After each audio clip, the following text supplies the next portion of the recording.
Buenos días. Buenos días, profesor. Bueno, hoy es nuestra última clase. Les recuerdo que el viernes es el tercer examen parcial a las 10. De todas maneras, me voy a conectar por si quieren preguntar alguna cosa. Voy a estar aquí en el Zoom y el martes de la siguiente semana, en caso de que sea necesario, se va a realizar el examen global. Y también en el mismo martes pueden ustedes reponer un solo examen, si es necesario. Por supuesto, si les ha ido mal en los exámenes parciales, pues hay que presentar el global. Y si solo les ha ido mal en uno, entonces ese es el que pueden reponer. Ahí voy a poner la información en el aula virtual, voy a poner la información de la fecha y hora del examen global y reposiciones. Y allí en el mismo examen van a estar las instrucciones. ¿De acuerdo? Cualquier cosa me pueden escribir un correo, cualquier duda, comentario, lo que tengan.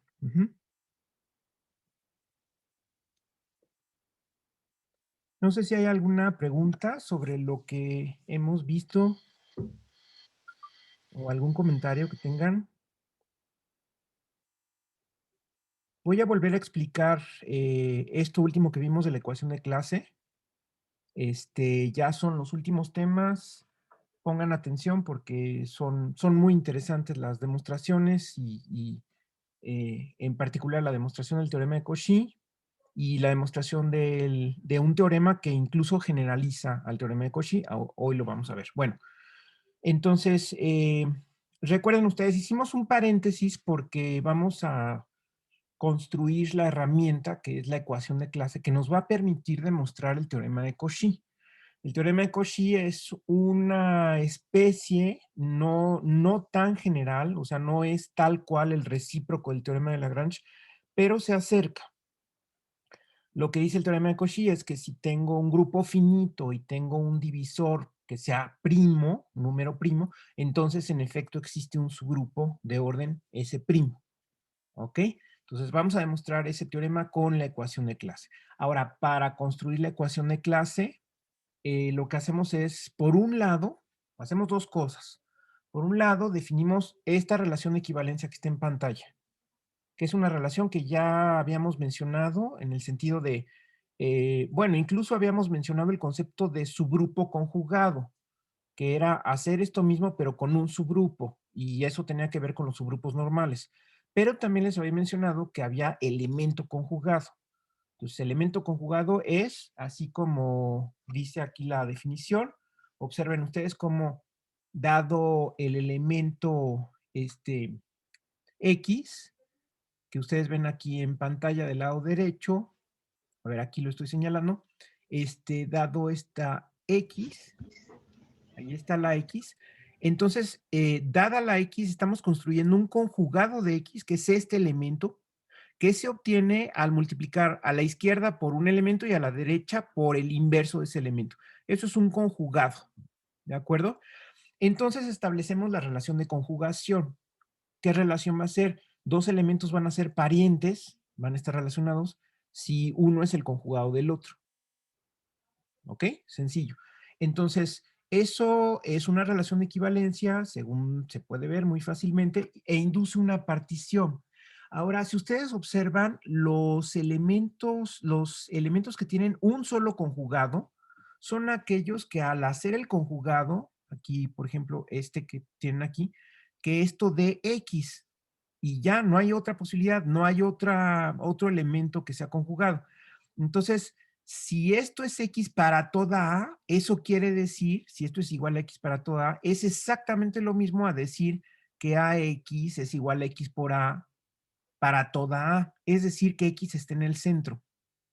Por lo tanto, los elementos que tienen como conjugados nada más a ellos mismos, o sea, son sus únicos parientes y ya no hay otros parientes, son precisamente los que están en el centro. ¿Qué es el centro? El centro es el conjunto de los elementos de G que conmutan con todos. Entonces, aquí vamos a tener clases de conjugación formadas por un solo elemento. ¿Ok? Bueno, entonces ahí está esa partición. Ahora, a manera de ejemplo, vamos a poner un ejemplo que sería eh, en las permutaciones. En las permutaciones vamos a poner concretamente un ejemplo. Digamos en S5, vamos a suponer que alfa es igual a... Bueno, vamos a suponer primero que beta, vamos a suponer que beta es la permutación 1, 2, 3, 4, 5. Y vamos a suponer que alfa es la permutación 1, 2, 3. ¿Ok? Entonces, vamos a construir el elemento conjugado de beta a través de alfa. Entonces, necesitamos, el elemento conjugado va a ser alfa, beta, alfa a la menos 1. Bueno, entonces necesitamos calcular el inverso de alfa. Entonces, como saben, el inverso de un ciclo, pues es 1, 3, 2. Sí, es decir, el inverso, recuerden que se puede construir al revés de cómo actúan nuestros elementos. Si el 1 va a dar al 2, entonces el 2 va a dar al 1. Si el 2 va a dar al 3, entonces el 3 va a dar al 2. Entonces, el inverso de un ciclo simplemente es poner los elementos en el orden inverso, 3, 2, 1, o bien 1, 3, 2. Es exactamente lo mismo, ¿sí? Siempre que tengamos un ciclo, ¿cuál va a ser su inverso? Pues va a ser poner los elementos justamente al revés. Y ese es el inverso de un ciclo. Y ustedes lo pueden checar, ¿no? O sea, si aquí el 1 va a dar al 2, aquí el 2 va a dar al 1, etcétera, etcétera. Ok, entonces esta permutación sería poner 1, 2, 3, luego poner beta, que sería 1, 2, 3, 4, 5, y luego poner el inverso de alfa, ¿de acuerdo? Y hacer el cálculo. Entonces, acuérdense que vamos de derecha a izquierda. Entonces, empezamos con el 1, ¿ok? Entonces, el 1 va a dar aquí al 3, el 3 va a dar al 4, y así nos quedamos. El 4 va a dar al 5, y así nos quedamos. El 5 va a dar al 3, y el 3 va a dar al 1, y entonces aquí se cierra. Luego vamos con el 2. El 2 va a dar al 1, y luego el 1 va a dar al 2, y luego el 2 va a dar al 3. Ahora el 3 va a dar al 2, luego el 2 va a dar al 1, y el 1 va a dar al 2, y se cierra. Y ya terminamos, ¿no? Ya tenemos los 5 elementos de S5, del conjunto del 1 al 5. Ahí están, 1, 2, 3, 4, 5. Entonces, este es el resultado de la permutación. Ahora, si ustedes se fijan, si nos fijamos, a ver, déjenme hacerlo en otro color. Ahora, si nos fijamos aquí voy a poner otra vez a beta, que es 1, 2 y 3, 4, 5. Entonces, aquí esto es beta, beta. Entonces, si aplicamos alfa, vamos a aplicar alfa a cada uno de estos símbolos, vamos a aplicar alfa a cada uno de estos símbolos, entonces obtenemos, aquí está alfa. Entonces, a cada uno de los símbolos vamos a aplicar alfa. Entonces, al 1 le aplicamos alfa y obtenemos el 2. Al 2 le aplicamos alfa y obtenemos el 3. ¿Ok? Y respetamos la misma estructura cíclica. Es decir, si aquí es un ciclo de 2 y un ciclo de 3, aquí también va a ser un ciclo de 2 y un ciclo de 3. Ahora, en vez del 3, ponemos a dónde va a dar el 3 a través de alfa. Va a dar al 1. ¿A dónde va a dar el 4? El 4 queda fijo. ¿Y a dónde va a dar el 5? El 5 queda fijo. Entonces, fíjense lo que obtuvimos. Obtuvimos exactamente el conjugado que tenemos acá. ¿Y se fijan? Este conjugado lo obtenemos de esta manera. Entonces, esto fue un ejercicio de la tarea, bueno, es un ejercicio de la tarea 7. Lo que hay que demostrar en ese ejercicio es que los conjugados se pueden obtener de esta manera. Es una manera práctica, digamos. Es decir, ustedes toman una permutación, esto nada más se hace en permutaciones, por supuesto. Tienen una permutación que es un producto de ciclos disjuntos, primero lo tienen que poner como producto de ciclos disjuntos, si no, no se vale. Son ciclos disjuntos. Y lo que hacen para obtener el conjugado, bueno, lo pueden hacer así a pie, o bien lo pueden hacer aplicando alfa a cada uno de estos símbolos. Y entonces se obtiene el conjugado también. ¿Ok? Entonces aquí nada más vamos a escribir. Se obtiene alfa, beta, alfa a la menos 1, aplicando alfa a cada símbolo, a cada elemento, como le quieran poner. ¿Ok? Y por supuesto, esto es respetando la estructura cíclica.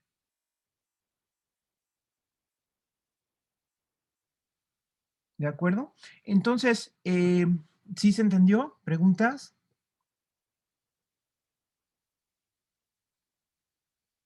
Entonces podemos ver cuáles son las clases de conjugación en S3. Y van a ser las siguientes. Fíjense, por un lado está, déjenme ponerlas aquí en anaranjado. Por un lado está el neutro, ese tiene una sola clase de conjugación porque está en el centro. Por otro lado están las transposiciones, que son estas, las voy a poner con coma. 1, 2, 1, 3, 1, 4. Perdón, esto es en S4. Aquí vamos a ponerlas en S4, que son las que es un poco más interesante que S3, porque S3 nada más tiene 6. Entonces en S4. Entonces están las transposiciones 1, 2, 1, 3, 1, 4, 2, 3, 2, 4, 3, 4. ¿Ok? Esas son todas las transposiciones. Bueno, aquí podemos separarlas.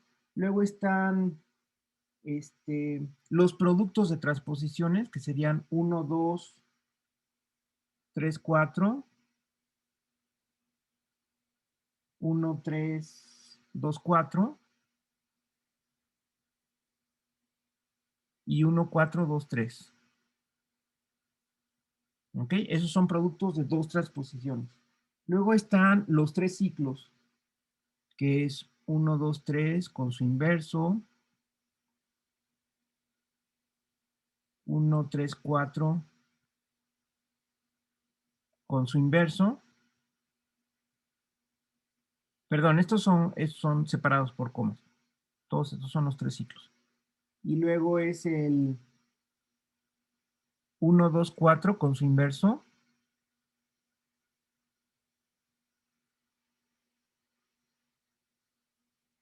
Y el 2, 3, 4 con su inverso. Esos son los tres ciclos. Y finalmente están los cuatro ciclos, que son 1, 2, 3, 4, 1, 1, 4, 3, 2,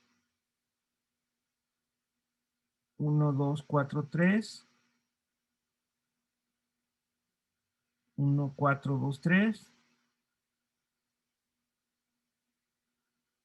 1, 3, 2, 4 y 1, 3, 4, 2.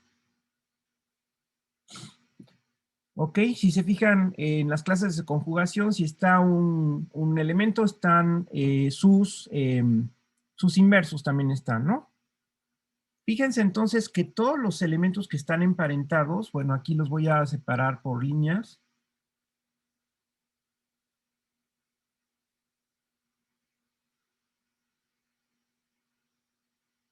Ahí están las clases de conjugación. ¿Ok? Estos que están separados por líneas, ahí están las 1, 2, 3, 4, 5 clases de conjugación. En el centro nada más está si se fijan, que es el que está solito en su clase de conjugación. Las demás clases de conjugación son las permutaciones que tienen la misma estructura cíclica. Repito, estas son un solo ciclo de dos, o sea, son transposiciones. Estos son producto de dos ciclos de dos, es decir, producto de dos transposiciones. Y esto es los tres ciclos y los 4 ciclos y ya no hay más posibilidad. Por supuesto que si n es más grande, bueno, en n igual a 3, ese 3 nada más serían 6. Es muy sencillo, ahí nada más es la trivial, hay 3 transposiciones y 2 ciclos, ¿sí? Entonces quise hacer esta porque es un poquito más grande. Ahí están las, si no me equivoqué, ahí deben estar las 24 permutaciones y ahí se ve que esto nada más, el centro consta nada más de la permutación trivial, que es la identidad. Todas las demás tienen más elementos, ¿de acuerdo? Entonces, esas son las clases de conjugación. Este es un ejemplo de este dibujo que puse acá en general. Ahí tenemos en el centro nada más un elemento y luego tenemos las otras clases de conjugación, que son estas 4. ¿De acuerdo? Ahí están las clases de conjugación. Bueno, entonces, por un lado tenemos estas clases de conjugación y por otro lado tenemos el dibujo de el centralizador, que es, recuerden ustedes que el centralizador, por un lado, es dado el grupo y dado un elemento, tenemos el centralizador de ese elemento. El centralizador son los elementos tales que conmutan con ese elemento particular. Entonces, dado un elemento de G y dado ese centralizador, pues entonces se forman las clases laterales. Bueno, resulta que si ustedes comparan el número de clases laterales por un lado y por otro lado comparan las clases de conjugación, aquí voy a poner el mismo, a tratar de poner el mismo dibujo de G, y por otro lado las clases de conjugación. Eh, perdón, la clase de conjugación de X. Aquí están las clases de conjugación. Déjenme ponerlas con otro color para que se entienda. Entonces, estas son las clases de conjugación. Esta es otra partición. Fíjense que estamos tratando distintas particiones. Y aquí, vamos a poner, digamos, a X. Ahí está X. Esta es la X que tomé acá.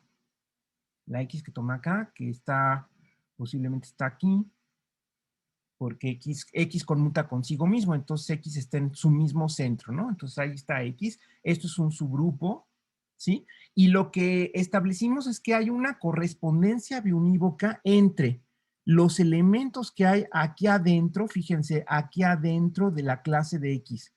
Eh, Ahí está la clase de X y están todos sus conjugados. Entonces, tantos como clases hay aquí, 1, 2, 3, 4, 5, 6. Aquí va a haber 6 elementos, incluyendo la X. 1, 2, 3, 4, 5, 6. ¿Ok? Entonces, hay una correspondencia biunívoca entre las clases, dijimos clases izquierdas, no importa, son el mismo número, clases izquierdas o derechas, pero nos convienen las clases izquierdas, y la clase de conjugación de X. Esta es la clase de conjugación de X, por un lado.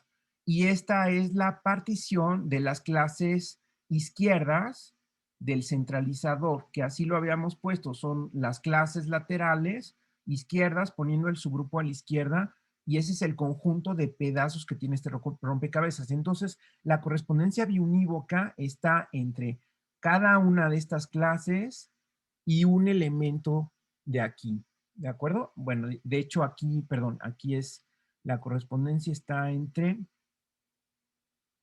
esto y el conjugado AX a la menos 1. ¿Sí? Esta es la correspondencia por elementos, es decir, este elemento va a corresponder justamente a este elemento. Este elemento lo tomo de este conjunto y este elemento lo tomo de este conjunto, ¿sí? Lo había escrito mal. Aquí están los elementos de este conjunto y de este conjunto. Entonces hay una correspondencia biunívoca, ¿ok? De tal forma que el índice del centralizador en G, que cuenta cuántas clases laterales hay aquí, es exactamente lo mismo. Bueno, aquí ya estamos suponiendo que G es finito para que estos sean números naturales. Entonces, este índice que tenemos acá coincide con la cardinalidad de esta clase. ¿De acuerdo? Entonces, si tomamos un representante de cada una de estas clases, es decir, si x1 hasta x2, y voy a usar el mismo subíndice que usé acá, primero había usado una R, XR, son representantes, bueno, son los representantes, vamos a poner aquí, si son, precisamente son los representantes únicos de cada clase, ¿sí? Es decir, aquí tomo x1, aquí tomo x2, ya no lo tomo de la primera, porque ya lo tomé de la primera, y aquí es x3, y aquí, y procuro tomar un representante de cada clase y abarcar todas las clases, ¿no? Aquí puedo tomar este x6, digamos. Entonces, el orden de G va a ser la suma de las cardinalidades de estas clases representadas por XY. Por supuesto, es muy importante tomar un representante de cada clase y que estén todos los representantes. ¿De acuerdo? Y entonces esto lo puedo sustituir por los índices, ¿sí? Por los índices.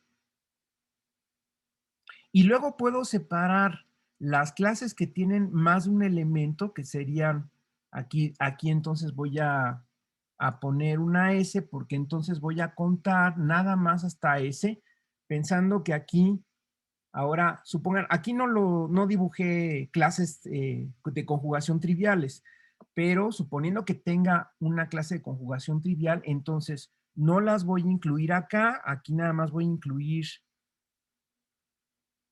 desde igual a 1 hasta S, que son las no triviales, y todas las triviales las pongo aparte y justamente van a contar los elementos del centro, ¿sí? Entonces, aquí es el dibujo, hay que pensar en este dibujo, otra vez, este dibujo que tengo acá, que bueno, es el mismo dibujo, nada más que aquí sí puse clases triviales, entonces me lo voy a llevar para acá.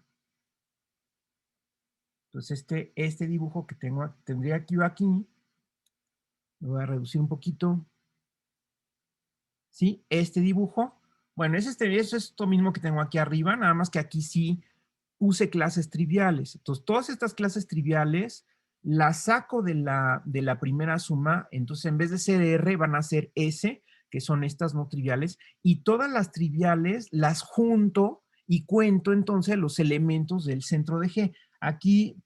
Perdón, aquí debe ser la cardinalidad, ¿sí? Porque estoy contando cardinalidades o el orden, porque es el centro de G es un grupo, entonces es el orden del centro de G. ¿Sí? Es el orden, es el número de elementos. No sé si lo había puesto aquí, sí, aquí está. Entonces, esa es la ecuación de clase, ¿de acuerdo? Es la suma de los índices de los centralizadores, ni modo, hay que decirlo así porque es la información precisa, es la suma de los índices de los centralizadores, de los representantes de clases de conjugación no triviales, más el orden del centro. ¿De acuerdo? Esa es la ecuación de clase, así llego a la ecuación de clase. ¿Sí? ¿Preguntas? Sí, profesor. Solo una duda. Esto es para un grupo G que sea finito, ¿verdad? Para Sí. grupos infinitos no se vale. No se vale porque entonces necesitamos que los números que aparezcan ahí sean números naturales. Entonces ya en los cardinales transfinitos ya se suman, o sea, sí se pueden sumar, pero ya la suma ya se comporta de otra manera, ¿no? Por ejemplo, si sumas Aleph 0 con Aleph 0, pues te da Aleph 0.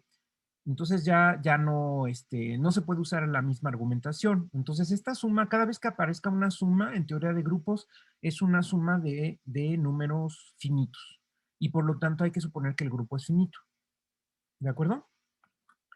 En el argumento inicial, aquí arriba, sí podría suponer que es infinito porque estás hablando nada más de una correspondencia biunívoca. ¿Sí? Y la correspondencia biunívoca pues, puede aparecer aunque los conjuntos sean infinitos. Aquí sí, a este nivel sí.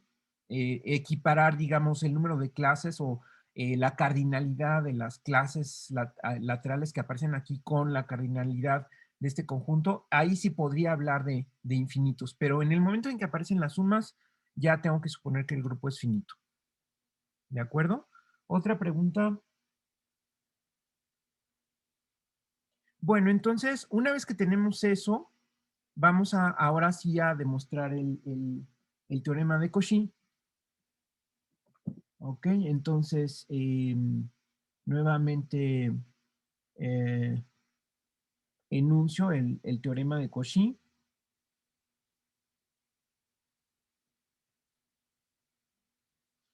Que es, si G es un grupo finito, hay que suponer que es finito porque vamos a hablar de divisibilidad. Ese es otro indicio, ¿verdad? De que el grupo es finito. Si hablamos de sumas, como dije ahorita, o bien si hablamos de divisibilidad, entonces estamos hablando de un grupo finito. Si G es un grupo finito y P es un primo, un número primo, tal que P divide al orden de G, entonces existe un subgrupo tal que el orden del subgrupo es igual a P. Recuerden que aquí en el caso primo es lo mismo decir existe un elemento que sería justamente el generador del subgrupo. Ok, entonces vamos a demostrar el teorema de Cauchy. Recuerden que ya habíamos demostrado el teorema de Cauchy para grupos abelianos. Eso lo hicimos la clase de ayer y eso lo vamos a usar.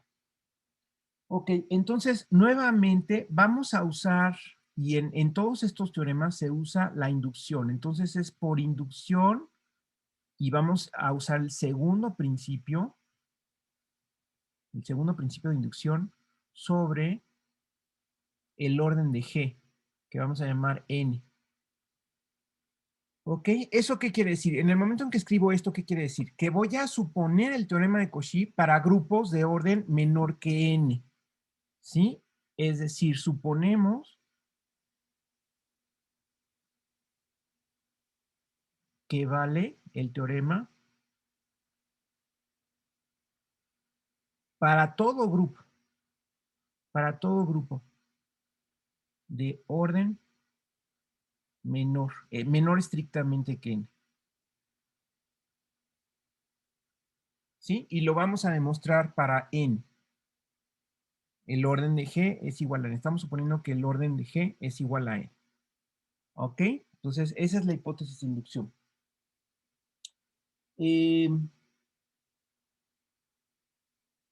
Ok, entonces, como dije antes, vamos a considerar los representantes, sea un x1, x2 hasta xs, como le llamé, los representantes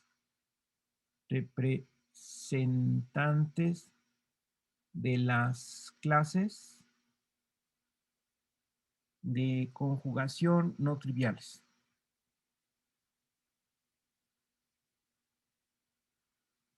Entonces, ok. Ya tenemos que la ecuación de clase nos dice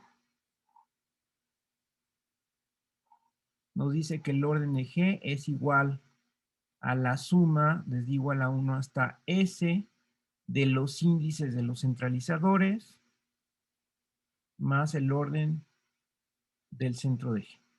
Bueno, ya sabemos eso. Ahora, vamos a, como caso 1, vamos a suponemos, bueno, el caso 1, ya es redundante decir suponemos, pues el caso 1 es que P divide al orden de algún centralizador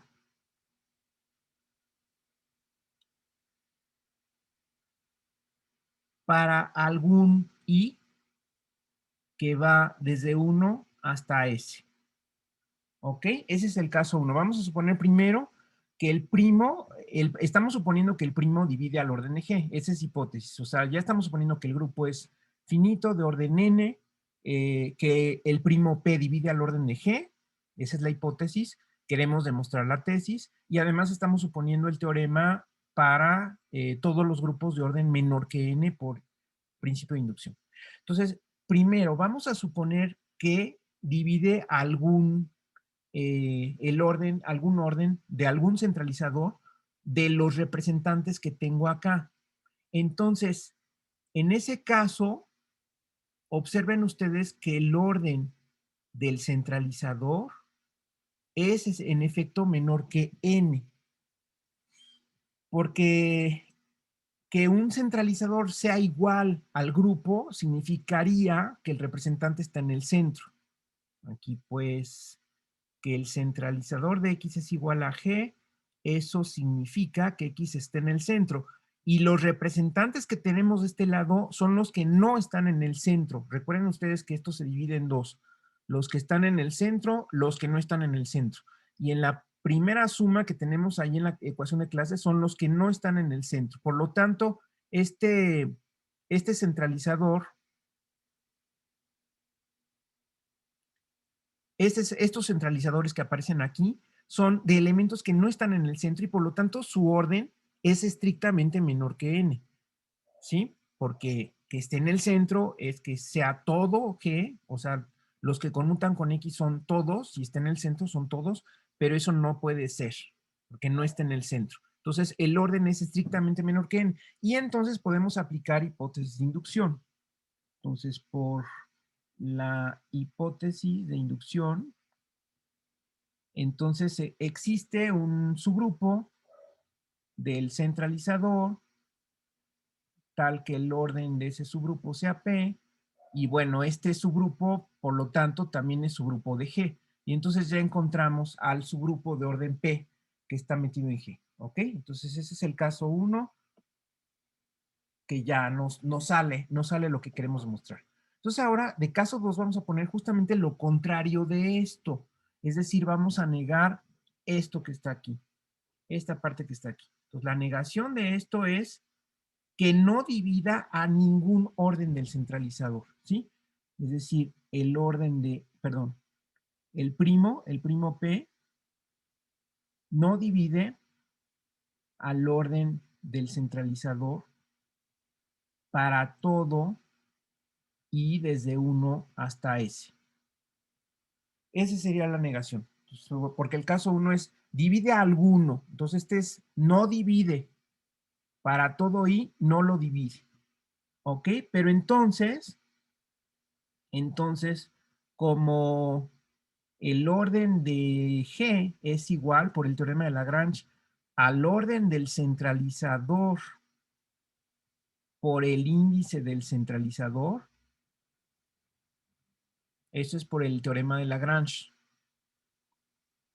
Entonces, si el primo no divide al centralizador, porque acuérdense que el primo divide al orden de G.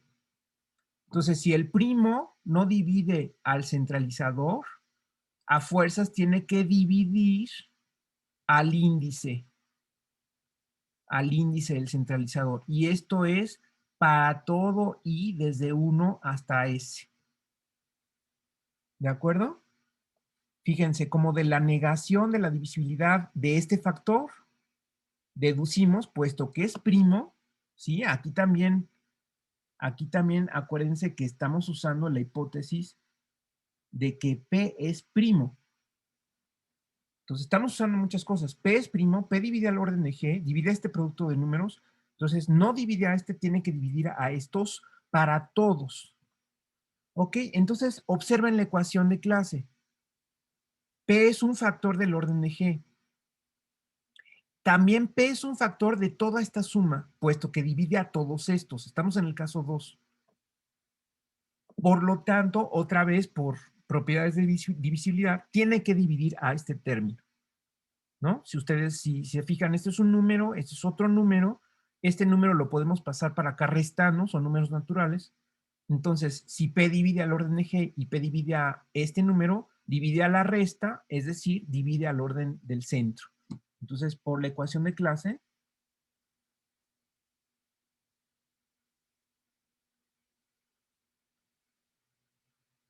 deducimos que P divide no al centro, sino al orden del centro, ¿verdad? El orden del centro de G. ¿ok? Pero fíjense, este centro es un grupo abeliano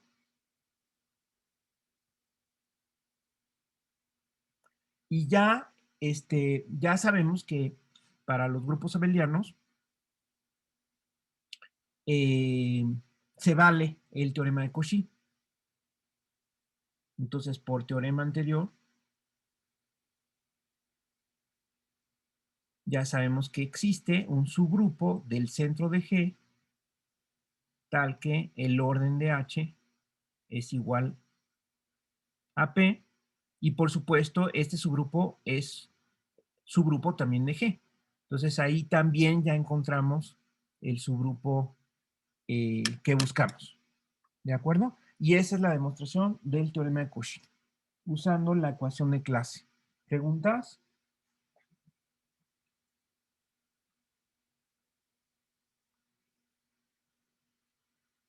¿No hay preguntas?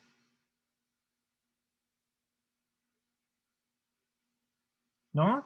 ¿Sí quedó claro? Fíjense, la técnica es más o menos parecida. Es decir, es segundo principio de inducción,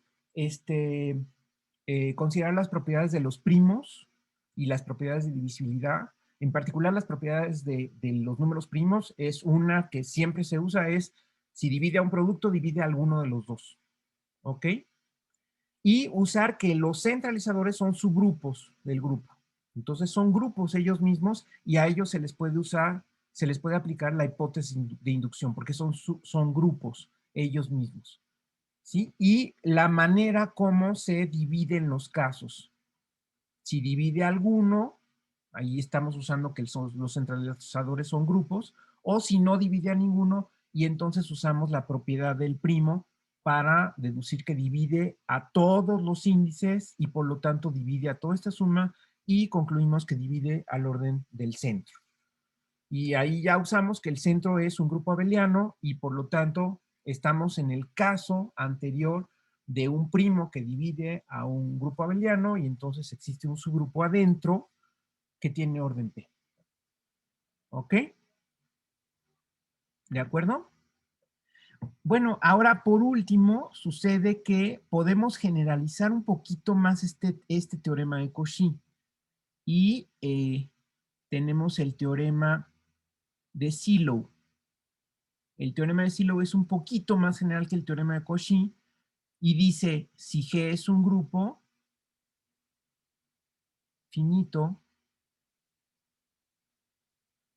y P es un primo, tal que una potencia de P divide al orden del grupo, entonces existe un subgrupo de G que tiene orden esa potencia. ¿Ok? Entonces esto mejora un poco más porque no es otra vez, no tiene el alcance del recíproco del teorema de Lagrange, que ya vimos que es falso, ya dimos un contraejemplo, no tiene ese alcance de que para cualquier divisor del orden de G podamos encontrar un subgrupo de ese orden, pero sí tiene la posibilidad de encontrar divisores, subgrupos de orden, divisores primos, que es lo que dice el teorema de Cauchy, pero también subgrupos de orden potencias de primos que dividan al orden del grupo. Y eso es lo que dice el teorema de Sylow. No nos va a alcanzar del tiempo de ver los otros teoremas de Sylow, pero por lo pronto el más importante, que es el llamado primer teorema de Sylow, pasa un poco como los teoremas de isomorfismo, o bien el teorema de Sylow.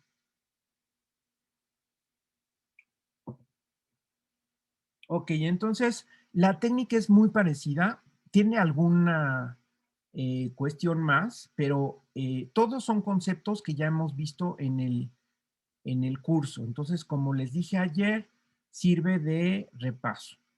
Entonces, otra vez, la demostración nuevamente, la técnica es por inducción. Recuerden ustedes que estamos usando el segundo principio, que quiere decir que no estamos suponiendo de uno en uno, ¿no? No estamos suponiendo para acá y demostrando para acá más uno, sino suponemos para todos los menores. Entonces, es por inducción sobre el orden de G. ¿Sí? quiere decir que suponemos el teorema válido para grupos, para todos los grupos de orden menor que n. Entonces suponemos que el orden de G es igual a n y que P a la K divide a n con P primo. ¿Sí? Por supuesto, K mayor o igual que 1. Bueno, si K es igual a 1, pues caemos en el caso del teorema de Cauchy, ¿no? Entonces, el chiste es que sea mayor que 1. ¿Ok? Eso es, digamos, el planteamiento inicial. Ok, entonces nuevamente planteamos la ecuación de clase, el comienzo es lo mismo, la ecuación de clase, la voy a poner igual, el orden de G es la suma desde igual a 1 hasta S de los índices de los centralizadores representantes de clases de conjugación no triviales, más el orden del centro de G. Ok, entonces dividimos otra vez en casos. Es muy parecido. Entonces, ahora, el caso 1, fíjense, va a ser si P no divide a ningún, ahora es si P, eso es un poco distinto del anterior. Ahora es si P no divide a ningún índice del centralizador. Esto es, bueno, esto es para algún. Si no divide para algún representante que esté entre 1 y S. Supongan ustedes que encontraron que P no divide a alguno de los índices. Bueno, entonces otra vez, ¿qué es lo que va a suceder? Que el orden de G es el índice de el índice del centralizador en G por el orden del centralizador. Entonces, fíjense cómo aquí lo que tenemos es que la potencia P a la K divide al orden de G.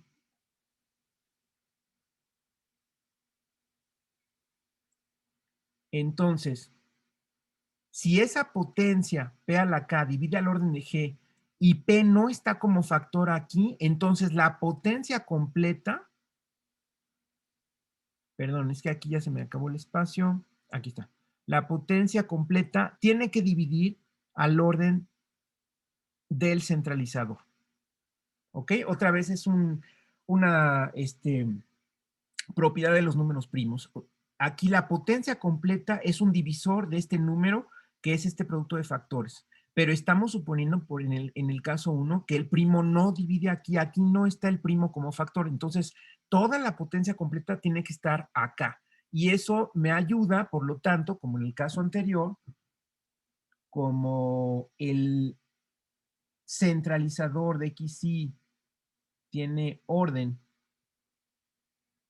menor que n, entonces por la hipótesis de inducción,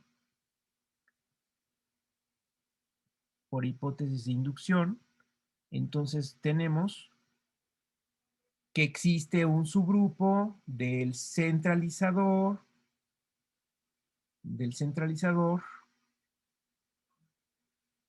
un subgrupo con el orden de ese subgrupo igual a P a la K, y por supuesto que ese subgrupo es un subgrupo de G, y en ese caso ya terminamos, ¿ok?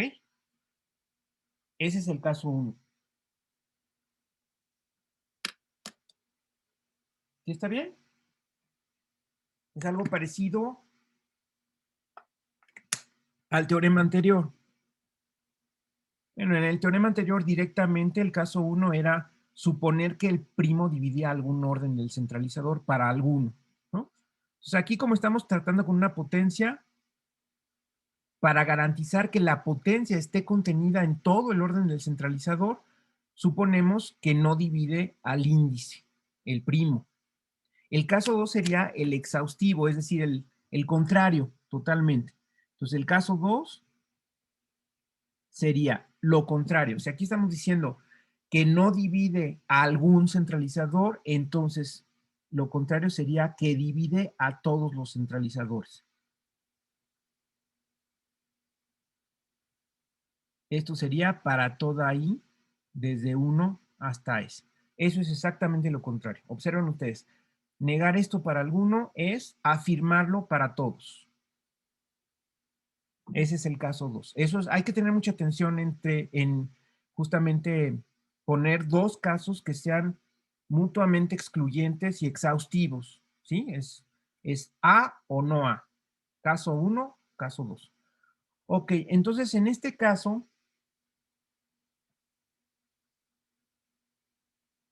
por la ecuación de clase,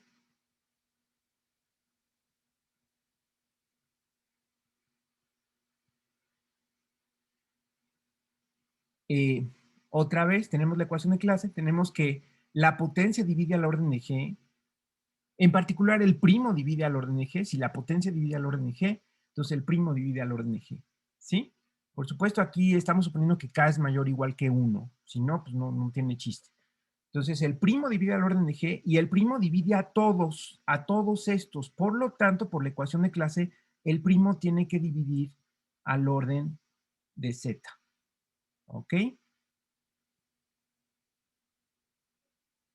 Bueno, entonces ahora como Z, otra vez, como Z de G es abeliano, entonces existe un subgrupo que está metido en Z que tiene orden igual a P.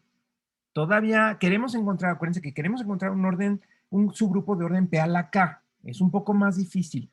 El que sí sabemos que existe aquí, adentro de ZG, es un subgrupo de orden P.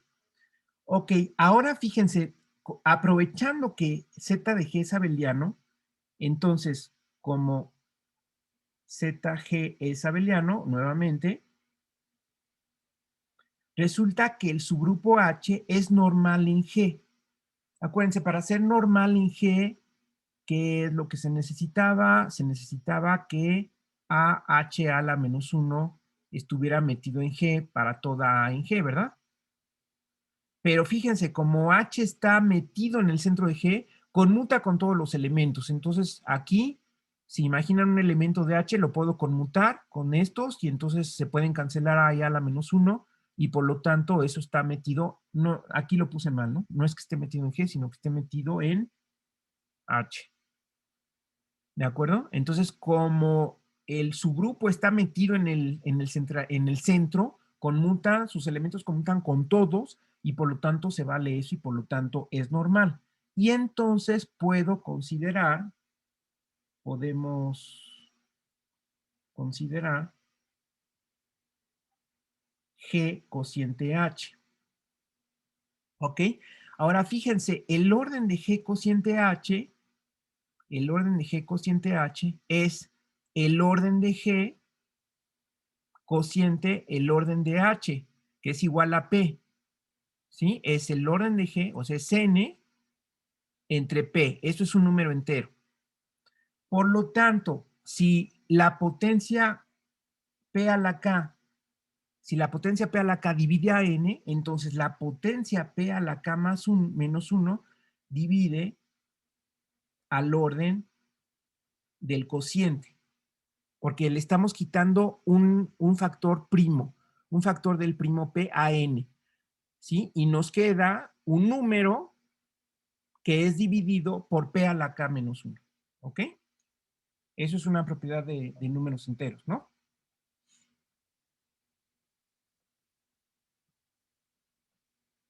¿De acuerdo?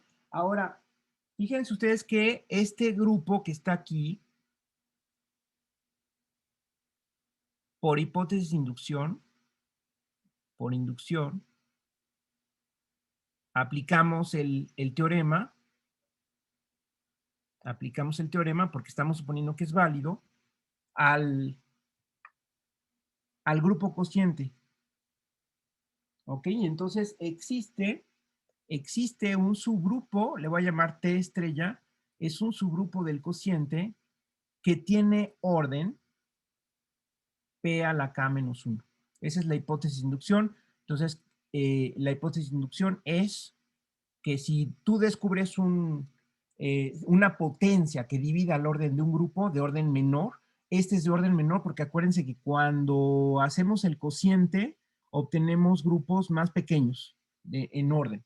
Entonces, este es un grupo más pequeño que n, tiene menos de n elementos. Podemos aplicar la hipótesis de inducción y podemos encontrar un subgrupo de orden P a la K menos 1. Entonces, aquí tenemos del grupo G, acuérdense, al grupo cociente. De hecho, tenemos aquí una proyección, ¿sí? Que me manda a cada elemento A, me lo manda a la clase HA, ¿sí? Ahora, acá tenemos un subgrupo completo, un subgrupo T estrella. Y queremos regresarlo para acá, es decir, vamos a considerar el subgrupo de G que va a ser T, que es la imagen inversa de este, es decir, los elementos en G tales que la clase lateral está en T estrella. Acuérdense que tenemos esta proyección en los dibujos que habíamos hecho del grupo G, y aquí está H, y luego tenemos el cociente, ¿sí? Y aquí tenemos esta proyección. Entonces, aquí tenemos en el cociente tenemos a T estrella, ahí está T estrella. Entonces, vamos a regresar a T estrella y le vamos a llamar T a ese, que es todos los elementos que al aplicarles la proyección, es decir, al considerar sus clases laterales, caen en T estrella, y a ese le llamamos T. ¿Ok? Entonces, fíjense, H es el subgrupo entre el cual estamos haciendo el cociente. Por lo tanto, por supuesto que los elementos de H están metidos en T. Aquí ya cambié de color, quién sabe por qué. Los elementos de H están metidos en T, ¿verdad? Porque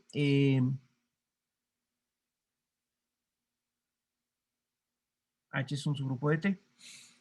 Porque los representantes que estén en H, pues hacen que su clase lateral pues, es H, que es el neutro, que por supuesto está en T estrella, porque es un subgrupo. Este es un subgrupo del cociente, acuérdense, es un subgrupo del cociente. Entonces tiene al neutro. El neutro es la clase H. La clase H, que es la que está aquí, esta H, pues, se convirtió en este puntito, que es el puntito H, que está en T estrella, que es un grupo del cociente. Entonces, tenemos que H es subgrupo de T,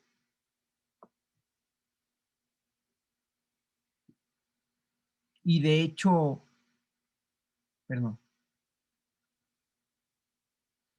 de hecho, T estrella va a ser el cociente de T con H. Esto es por los teoremas de isomorfismo. Teoremas de isomorfismo. Acuérdense ustedes que si tenemos tres grupos, aquí está H metido en T, T está metido en G, y podemos formar el cociente T cociente H. Y eso es T estrella, precisamente. Y por lo tanto, el orden de T cociente H, que es el orden de T estrella, dijimos que era P a la K menos 1. Aquí lo vamos a reducir a números. Pero este orden que está aquí es el orden de T entre el orden de H. El orden de H es P, ¿verdad? Es decir, esto es el orden de T entre el orden de H. H dijimos que tenía orden P. Ahí está. Entonces deducimos que el orden de T, que es el que está acá en G, es precisamente P a la K, ¿verdad? Porque simplemente pasamos dividiendo, pasamos multiplicando esta P del otro lado, y ya encontramos entonces ese famoso subgrupo. Aquí observen ustedes que T es un subgrupo de G. Bueno, aquí no lo puse, pero H es subgrupo de T, y por supuesto que este es subgrupo de G. T es un subgrupo de G. Entonces encontramos un subgrupo de G, ya encontramos el subgrupo de G, que tiene precisamente orden P a la K, y eso demuestra nuestro teorema. Ok, entonces está un poco elaborado porque otra vez intervienen muchos ingredientes, pero la técnica es la misma de los teoremas anteriores, usar segundo principio de inducción para suponer que vale el teorema para grupos de orden menor, aprovechar otra vez propiedades de los números primos y propiedades de divisibilidad, considerar la ecuación de clase y en este caso, en este teorema, también se añade considerar grupos cocientes y la relación que hay entre el grupo original y el grupo cociente. Entonces, lo que se hace es, una vez que por hipótesis de inducción tenemos este subgrupo en el grupo cociente, lo regresamos, es decir, consideramos la imagen inversa bajo esta proyección, si lo quieren ver así, lo regresamos o consideramos todos los elementos cuyas clases laterales están metidas acá, y este es el que nos va a servir. Este es precisamente el subgrupo, como pueden ver aquí, que tiene orden P a la K, que es lo que queríamos demostrar. ¿Ok? Entonces, esto ya es bastante bueno, no llega a ser el recíproco del teorema de Lagrange, pero sí es bastante bueno que ya sabemos que, dado un grupo de cierto orden, si una potencia divide ese grupo, entonces existe un subgrupo de esa potencia. Ahora, en particular, nada más para terminar, en particular tenemos los subgrupos de orden una potencia máxima de G. Entonces, dado un, nada más para que conozcan el término, dado un grupo G de orden finito, o sea, un grupo finito de orden finito n, un subgrupo de G se llama, bueno, y aquí consideramos un número primo, un subgrupo de G se llama P subgrupo, por el primo, de Sylow. Se llama P subgrupo de Sylow si un subgrupo de G, vamos a llamarle un subgrupo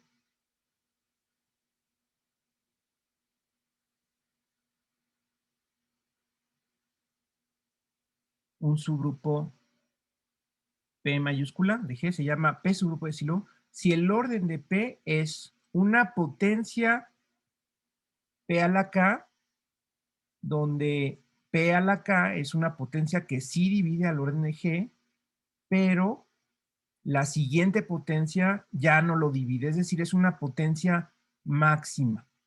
¿Sí? Por ejemplo, si tenemos, digamos que tenemos un grupo que tiene orden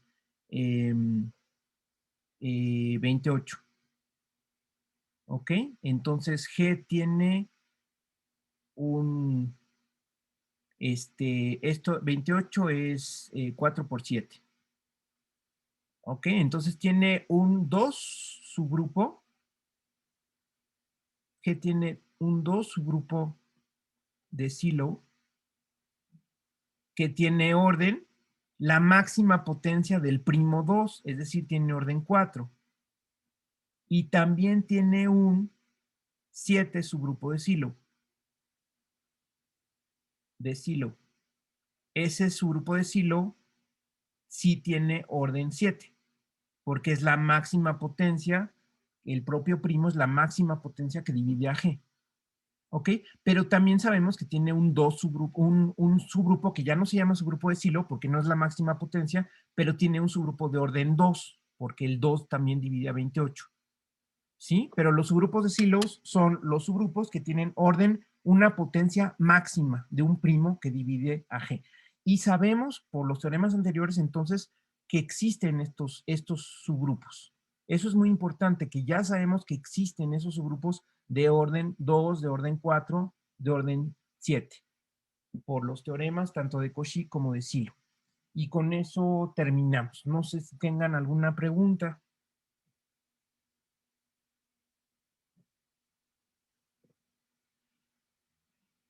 Como les digo, ya nos dio tiempo de seguir con la teoría. Esto sigue, es muy interesante. Si lo quieren consultar en los textos, ya con lo que ustedes saben hasta ahorita, pueden continuar, pero lo importante pues es llegar al primer teorema de Sylow, ¿no? Y a partir de ahí ya los otros teoremas son consecuencia.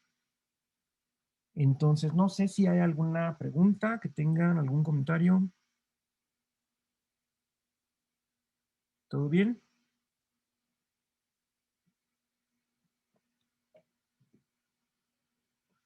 Bueno, entonces, terminamos el curso. Los felicito porque son los que llegaron al final. Espero que hayan aprendido muchas cosas y que esto les sirva no solamente como información sobre la teoría de grupos, sino que también les sirva para su formación como matemáticos. Yo creo que se ven ciertos detalles que son importantes que ustedes los conozcan y los manejen. ¿Ok? Y espero que les vaya bien en el curso. Entonces, nos vemos por lo pronto el viernes. Bueno, o si no nos vemos, ahí va a estar el examen. Y ya, cualquier comunicación que tengan, ahí estoy en el correo pendiente. ¿De acuerdo? Sí, profe, muchísimas gracias. Sí, profe, Gracias a ustedes. Que les vaya muy bien. Gracias, profe. Hasta luego. Gracias, profe. Gracias.